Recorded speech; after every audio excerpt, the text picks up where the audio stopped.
yang menyebabkan perbezaan? Alright, yang menyebabkan kenapa orang Melayu lebih suka Persekutuan Tanah Melayu berbanding Malayan Union. Tapi kalau kita tengok, sebenarnya tak ada beza pun. Sebenarnya ada perbezaan antara konsep Persekutuan Tanah Melayu 1948 dan juga konsep Malayan Union. Dan perbezaannya ialah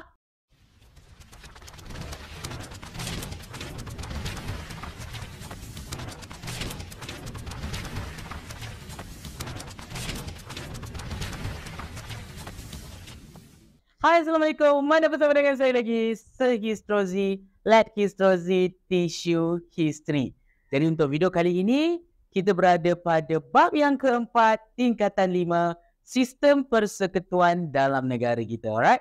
Jadi untuk video kali ini, kita akan sambung bahagian yang kedua berkaitan dengan latar belakang perkembangan sistem persekutuan yang ada dalam negara kita. Jadi, di bahagian yang pertama, kita dah belajar 3 sistem persekutuan atau 3 perkembangan ataupun perubahan pemerintahan persekutuan yang pernah berlaku dalam negara kita. Jadi, siapa yang belum check out video bahagian pertama, boleh check out video bahagian pertama dekat channel YouTube saya, Histrozi. Alright? Jadi, ini adalah bahagian yang kedua. Kita masih lagi 3 lagi kronologi atau evolusi sistem persekutuan yang pernah ada dalam negara kita. Alright, jadi di hujung bahagian bab yang pertama, di hujung bahagian video bahagian yang pertama, kita dah tahu bahawa pada tahun 1946 British telah memperkenalkan satu konsep persekutuan yang digelar sebagai Malayan Union, tetapi Malayan Union itu gagal diteruskan disebabkan mendapat penentangan daripada orang-orang Melayu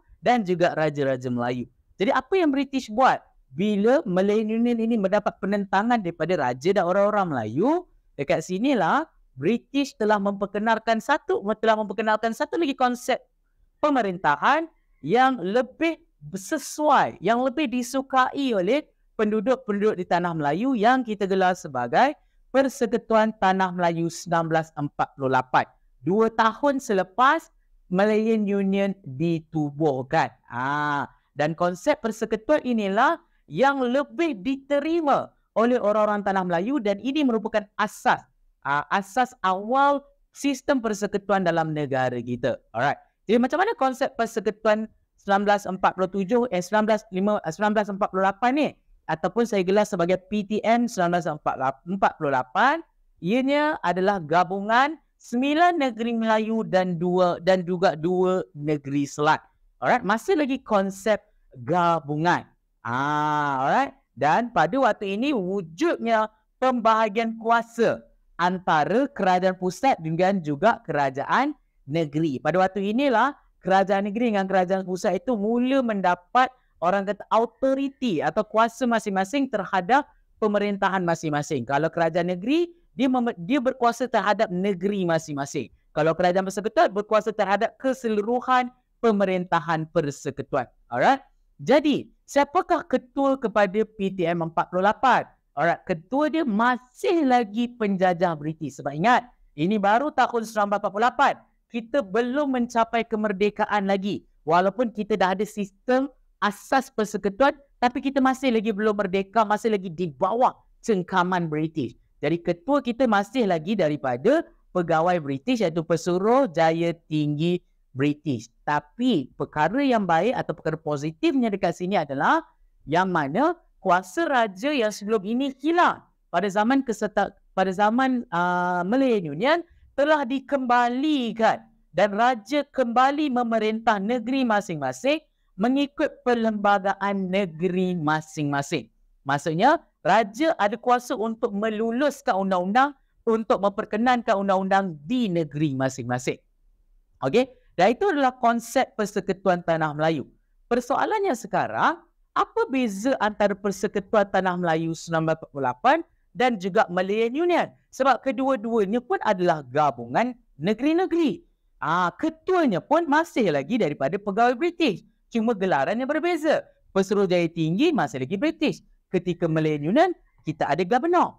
Apa yang menyebabkan perbezaan? Alright, yang menyebabkan kenapa orang Melayu lebih suka Persekutuan Tanah Melayu berbanding Malayan Union. Tapi kalau kita tengok, sebenarnya tak ada beza pun. Sebenarnya ada perbezaan antara konsep Persekutuan Tanah Melayu 1948 dan juga konsep Malayan Union.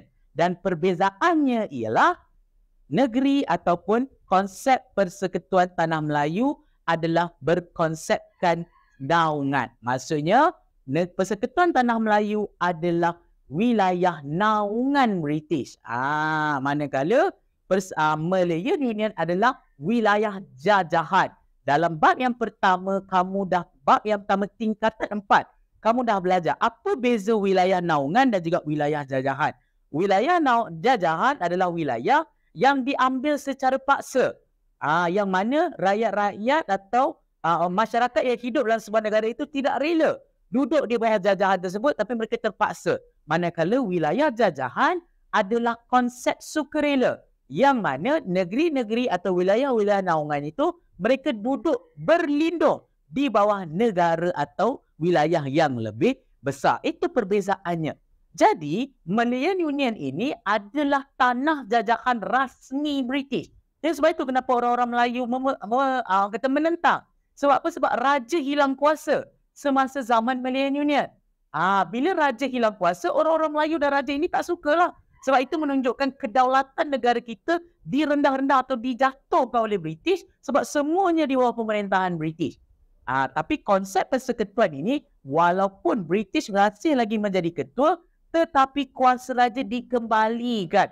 Sebab apa? Sebab konsep negara kita dah bertukar kepada konsep negara naungan, daripada jajahan Malayan Union kepada konsep negara naungan.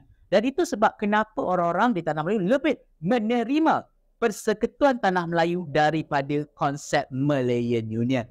Sekarang korang tahu kan? Jadi, selepas itu, adakah apa yang berlaku kepada Persekutuan Tanah Melayu? Pada waktu itulah kita dah mula sedar tentang bagaimanakah cara untuk kita mencapai kemerdekaan. Dan situlah kita, pemimpin-pemimpin negara telah mula mencari cara macam mana usaha untuk ke arah kemerdekaan, dan akhirnya kita mencapai kemerdekaan pada tahun 1957, dan situlah wujudnya satu lagi konsep persekutuan yang lebih kurang sama dengan Persekutuan Tanah Melayu 1948, namanya masih sama, cuma ianya berlaku pada tahun 1957. Apa beza Persekutuan Tanah Melayu 1948 dan Persekutuan Tanah Melayu 1957? Perbezaannya adalah ini sebelum merdeka, ini selepas merdeka. Sebab konsep Persekutuan Tanah Melayu 1957 adalah diwujudkan semasa ataupun selepas 31 Ogos 1957. Yang mana pada waktu ini British dah tak ada lagi kuasa dalam negara kita. Dan pada waktu inilah wujudnya satu kerajaan persekutuan yang kuat yang ditadbir oleh orang-orang tempatan ataupun orang kata rakyat kita sendiri tanpa cengkaman kuasa asing. Dan kerajaan persekutuan yang kuat inilah yang bertanggungjawab untuk melicinkan pentadbiran. Dan apa lagi membuktikan perbezaan antara PTM 48 dan juga PTM 57 adalah kalau PTM 48 ketuanya adalah Pesuruhjaya Tinggi British, masih lagi pegawai British. Tapi pada tahun 1957, ketua kita dah bertukar kepada satu jawatan yang kita wujudkan yang digelar sebagai YDPA ataupun Yang di-Pertuan Agong. Yang di-Pertuan Agong inilah yang menjadi ketua persekutuan. Alright, kamu dah belajar dalam video bab yang ketiga, kita dah belajar tentang siapa ini YDPA. Jadi siapa yang belum tengok lagi video tentang siapa itu YDPA dan apa kuasa YDPA, boleh check out video bab yang ketiga di channel YouTube saya, Histrozi. Alright. Jadi jawatan YDPA adalah menjadi ketua. Dan YDPA ini dilantik daripada kalangan 9 orang raja-raja Melayu. Bukan lagi British yang duduk di paling atas, tapi raja-raja Melayu. Dan pada waktu inilah kita telah memeterai perjanjian mengatakan bahawa kita dah decide sistem pemerintahan kita selepas kita merdeka adalah sistem raja berperlembagaan dan demokrasi berparlimen. Maksudnya, kita mengekalkan sistem raja sebagai konsep raja perlembagaan dan kita guna juga sistem orang kata sistem demokrasi atau memilih pemimpin melalui proses pilihan raya. Masuk kat sini kita ada dua orang ketua. Satu adalah ketua negara, satu lagi adalah ketua kerajaan yang akan dipilih oleh rakyat melalui pilihan raya yang kita gelar sebagai Perdana Menteri. Sebab itu kita ada YDPA dan juga Perdana Menteri dalam sistem pemerintahan negara kita hari ini, sebab kita ada dua sistem pemerintahan, raja perlembagaan dan juga demokrasi berparlimen. Dan itu adalah selepas merdeka. Lepas tu, beberapa tahun selepas itu, konsep persekutuan kita bertukar lagi sebab berlakunya pertambahan ahli atau wilayah dalam negara kita pada tahun 1963. Dan pada waktu inilah yang mana konsep persekutuan Malaysia mula diperkenalkan. Korang tak rasa pelik ke? Okey, kenapa kita merdeka pada tahun 1957 tapi pada hari ini nama negara kita Malaysia? Dari mana datangnya nama Malaysia tu? Ataupun kita saja-saja tukar nama Malaysia tu? Sebenarnya konsep Malaysia itu mula muncul pada tahun 1963 sebab berlakunya pertambahan ahli dalam negara kita. Yang mana pada tahun 1957 yang merdeka hanyalah Persekutuan Tanah Melayu. Yang mana hari ini ada dua negeri yang tidak merdeka pada waktu itu. Tapi hari ini dah ada dalam negara kita, iaitu Sabah dan Sarawak. Pada tahun 1957, Sabah dan Sarawak belum merdeka lagi. Masih lagi di bawah penjajahan British. Jadi, Persekutuan Malaysia ditubuhkan adalah untuk mengajak Sabah dan Sarawak untuk join Persekutuan Tanah Melayu dan dimerdekakan oleh British. Pada tahun 1963 atau tarikh tepatnya 16 September 1963. Dan Persekutuan Malaysia ini adalah gabungan 11 negeri Persekutuan Tanah Melayu, Sabah, Sarawak dan juga Singapura. Dapat dekat sini.